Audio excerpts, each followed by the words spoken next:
Assalamualaikum warahmatullahi wabarakatuh. Alhamdulillahi rabbil alamin. Wa bihi nasta'inu ala umuri dunya waddin. Wassalatu wassalamu ala sayyidina Muhammadin. Hadirin Bapak Ibu sekalian yang kami muliakan, sebelum saya ceramah, mohon keikhlasannya membacakan surat Al-Fatihah. Kebetulan saya sebenarnya agak kurang konsen karena cucu saya sudah 2 hari sedang di ruangan ICU, semuanya ditusuk-tusuk itu. Ada di Bekasi. Kami mohon keikhlasan Bapak Ibu sekalian dengan hormat mengirimkan Al-Fatihah untuk Ananda Hilal Son Timur dengan membaca surat Al-Fatihah. Ala hadihin yang syai'ulillahi lahum Al-Fatihah.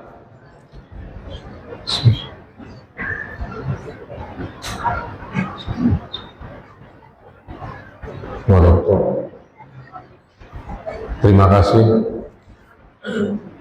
Baik Bapak Ibu sekalian, sebagai ungkapan rasa cinta kita kepada Nabi Muhammad SAW yang tentunya sangat berperan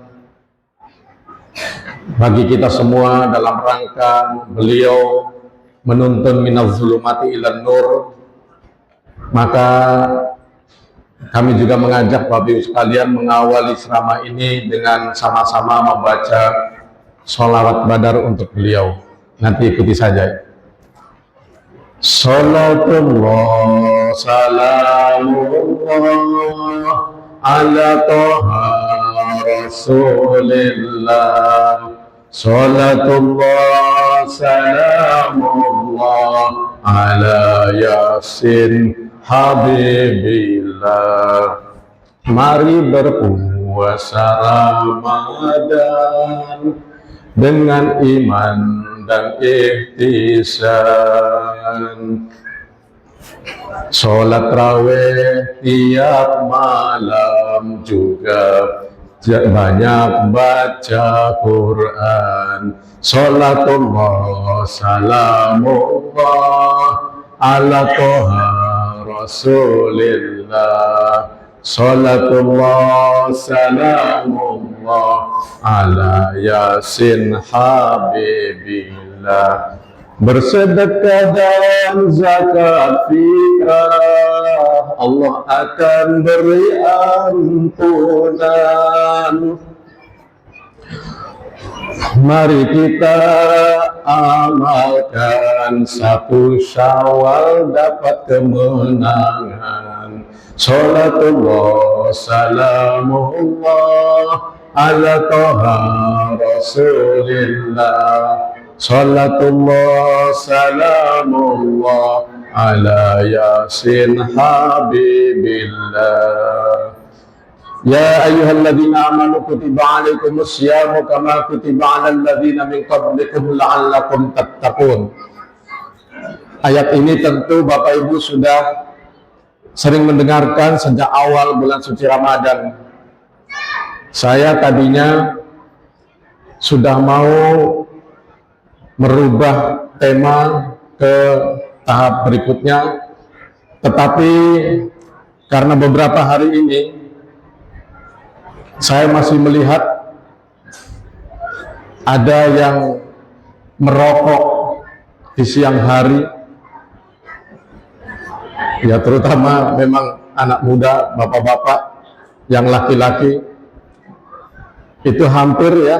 Saya jalan ke daerah Adonombu, saya dapatkan lagi di daerah Wawa, saya ada lagi. Jadi mudah-mudahan di sekitar sini tidak ada. Ya, mudah-mudahan di sekitar sini sudah tidak ada. Makanya saya ingin kembali menekankan tentang mulianya bulan Ramadan ini. Untuk itu kami ingin mengajak Bapak Ibu semua untuk menghargainya. Dan saya mengingatkan kepada saudara-saudara saya yang memang perokok ini Pak, ini kan bukan hanya mengganggu suasana Ramadan, tetapi sangat mengganggu lebih-lebih bagi bapak-bapak yang perokok juga ini. Kenapa? Karena orang merokok itu kan rata-rata kecanduan ya. Sementara yang lain, alhamdulillah bisa bertahan, bisa puasa. Nah terus ada yang tidak puasa dan merokok sembarangan. Ini kan bikin, ya katakanlah, bikin pengen begitu. Maka dari itu saya mohon maaf kepada yang masih merokok. Ini bukan saya benci, bukan, justru sebaliknya saya mencintai saudara-saudara. Sekarang kalau saya ajak berpikir, mana lebih baik ada teman dekat, teman akrab, tetapi tidak pernah mengingatkan kita, tidak pernah menasihati kita. Sementara mungkin saya tidak kenal dengan Bapak, Bapak juga tidak kenal dengan saya, tetapi saya berusaha untuk mengingatkan. Wa tawassaw bil haqq wa tawassaw bis sabr. Karena ingin kita Bapak Ibu, tentu saja kita tidak ingin umat Islam khususnya yang ada di Indonesia ini kemudian mendapatkan ancaman api neraka nantinya. Naudzubillah summa naudzubillah. Itulah sebabnya mari kita saling mengingatkan. Kedua, ini juga menjadi wujud daripada negara kita, ya. Saya kira negara kita bukanlah negara sekuler. Negara sekuler itu nafsi-nafsi. Urusan agama, urusan pribadi. Pribadi-pribadi tidak peduli satu sama lain. Sementara kita punya dasar negara adalah Pancasila dengan 5 silanya itu sangat luar biasa. Mulai ketuhanan yang Maha Esa sampai keadilan sosial bagi seluruh rakyat Indonesia. Kita juga mengenal nilai-nilai Pancasila adalah nilai-nilai tepo saliro, tenggang rasa, memiliki rasa penghormatan satu sama lain. Dengan yang berbeda agama saja, kita dianjurkan untuk bertoleransi, untuk menghormati. Masa kemudian kita sesama agama, saudara satu agama, kemudian kita tidak saling menghormati satu sama lain. Hadirin Bapak Ibu sekalian, syair tadi itu sebenarnya ingin mengingatkan kembali kepada kita.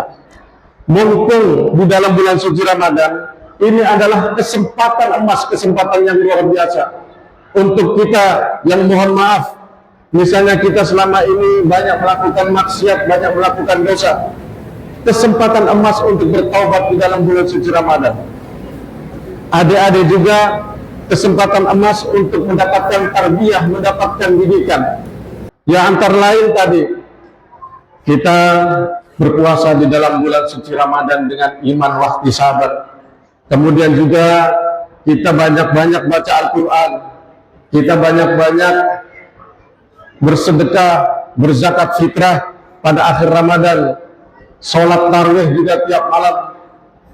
Ini Bapak Ibu sekalian, saya yakin kita semuanya sudah tahu, hukum berpuasa itu fardu ain bagi saudara-saudara kita, bagi kita semua yang beragama Islam, yang sudah akil balik. Yang akil balik itu yang perempuan katakanlah sudah haid, laki-laki sudah mimpi basah, atau 15 tahun lah laki-laki. Kalau perempuan sudah haid, itu sudah wajib, tidak boleh ditinggalkan. Wajib berpuasa Ramadan, kecuali ada kondisi-kondisi tertentu seperti sakit, tidak mampu dia berpuasa, boleh tidak puasa di dalam bulan suci Ramadan, tapi dihitung berapa hari dia tidak berpuasa, nanti di bulan lain diwajibkan membayar, mengkodok puasa itu. Adik-adik yang haid, ibu-ibu juga sementara haid tidak diwajibkan berpuasa, malah dilarang berpuasa. Nah itu tidak usah puasa, tetapi dihitung berapa hari haidnya selama bulan Ramadan, kemudian di dalam bulan lain dibayar. Bapak Ibu, yang lebih penting lagi, saya kira semuanya sudah tahu, dan saya juga berpikir positif. Bapak Ibu sudah puasa semua, tarawih juga, alhamdulillah Pak. Saya sangat salut ini. 2-3 hari lalu masjid sebelumnya sudah mulai 2 baris, Pak. Bahkan masjidnya lebih besar ini, tapi hanya 2 baris. Ini masjidnya besar sekali, masih ramai. Ini alhamdulillah luar biasa, ini berkah yang sangat luar biasa buat kita semua. Nah, yang terpenting adalah puasa kita, tadarrus kita, tarawih kita, sedekah kita, nanti zakat fitrah kita juga, atau ada yang zakat mal bagus juga diberikan di dalam bulan suci Ramadan. Siapa tahu dia mendapatkan keberkahan Ramadan sehingga pahalanya berlipat ganda. Yang terpenting adalah kita bagaimana amalan-amalan kita itu diterima oleh Allah.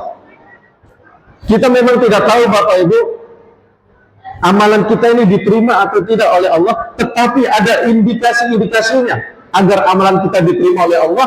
Maka mari kita ikuti indikasi-indikasi ini. Yang pertama, innamal a'malu binniyat wa innamal likulli imrin ma nawa, kata Nabi, bahwa setiap amal kita, apakah puasa, tadarus, sedekah dan lain sebagainya, itu tergantung niatnya, tergantung niat kita. Makanya kita selalu dituntun oleh imam ketika selesai tarawih atau selesai witir, mari kita niat sama-sama berniat puasa besok hari. Ujung daripada niat itu lillahi ta'ala, nawa itu somal hodi an adai fardhi syahid dan seterusnya, lillahi ta'ala. Tancapkan itu niat di dalam hati kita, lillahi ta'ala, karena Allah subhanahu wa ta'ala. Dan niat itu Bapak Ibu memang adanya di dalam hati, sehingga orang lain tidak tahu. Orang lain tidak tahu. Itulah sebabnya mari kita perbaiki niat kita ini dengan sebaik-baiknya. Dan sekaligus karena niatnya di dalam hati, kita juga perbaiki hati kita. Karena kalau hati kita baik, inna fil jasadi mudghatan idza salahat salahal jasadu kulluh wa idza fasadat fasadal jasadu kulluh. Ketika satu gumpal daging, kata Nabi, ingatlah bahwa di dalam diri kamu ada segumpal daging. Ketika segumpal daging itu rusak, maka rusaklah seluruh tubuh kita. Tetapi sebaliknya, jika segumpal daging itu baik, maka akan baiklah seluruh tubuh kita, baiklah kita. Ala wa ya qalbu, ingatlah bahwa segumpal daging itu adalah hati. Nah, ya itu. Apa saja niat yang baik itu karena Allah itu. Pertama antara lain, kita memang jangan riya, jangan karena ingin dipuji oleh orang lain. Ya walaupun di dalam hati Bapak tidak diketahui orang lain, tetapi az-zahiru tadullu 'alal batin. Hati-hati, az-zahiru tadullu 'alal batin, bahwa zahir itu kadang-kadang menggambarkan batin. Contohnya, kita lagi puasa atau lagi senang tadarus, kita cerita-cerita sama orang. Alhamdulillah tadi malam saya 10 juz. Hati-hati itu, walaupun mungkin tidak ada niat, tetapi jangan sampai tergoda ingin dipuji oleh orang yang mendengarkan kita. Itulah sebabnya amal baik sudahlah kita simpan saja. Hadirin Bapak Ibu sekalian, jadi kami mengajak mari kita memperbaiki niat-niat kita apapun amalnya. Yang kedua, amal itu harus sesuai dengan pedomannya. Puasa harus sesuai dengan pedomannya, tahu mana yang membatalkan, mana yang tidak. Ya. Terus juga sholat, mana yang tidak boleh dilakukan dalam sholat, gerakannya. Mohon maaf, saya sering menemukan Pak, kadang-kadang ada orang kalau sholat sendiri ngebut, tumak ninahnya lupa, ya habis ruku langsung berdiri, langsung sujud, padahal harus tumak ninah minimal subhanallah, sepanjang kata subhanallah. Baiklah, ini saja yang dapat kami sampaikan. Sudah 15 menit, mohon maaf apabila ada kekurangan. Terima kasih atas perhatiannya. Wallahul muwaffiq ila aqwamit thoriq. Wassalamualaikum warahmatullahi wabarakatuh.